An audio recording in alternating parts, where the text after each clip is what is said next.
RSS கொடுத்த ஆர்டரின் பேரில் 10 லட்சம் காக்கி பேண்டுகள் தயாரிக்கும் பணிகள் முழுவீச்சில் நடந்து வருகின்றன.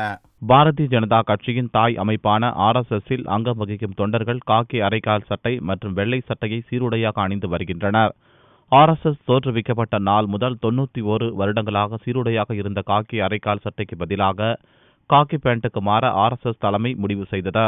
அதன்படி 10 லட்சம் காக்கி பேண்டுகளுக்கு ஆர்டர் தரப்பட்டுள்ளது. ராஜஸ்தான் மாநிலம் பில்வாரா நகரில் உள்ள ஜவுளி கம்பெனியில் இரவு பகலாக பேண்டுகள் தைக்கும் பணியில் தொழிலாளர்கள் ஈடுபட்டுள்ளனர். அக்டோபர் மாதத்துக்குள் 10 லட்சம் பேண்டுகளை தைத்து முடிக்க ஜவுளி கம்பெனிக்கு அறிவுறுத்தப்பட்டுள்ளது. காக்கி பேண்ட் சீருடை அக்டோபர் 11ஆம் தேதி விஜயதசமி அன்று வழக்கத்துக்கு வருகிறது. அப்போது நாக்பூரில் உள்ள RSS தலைமையகத்தில் அதன் தலைவர் மோகன் பாகவத் முன்னிலையில் தொண்டர்கள் காக்கி பேண்டுடன் வீறுநடை போட உள்ளனர். சட்டையில் எந்த மாற்றமும் இல்லை என்று ஏற்கனவே RSS அறிவித்துள்ளது குறிப்பிடத்தக்கது.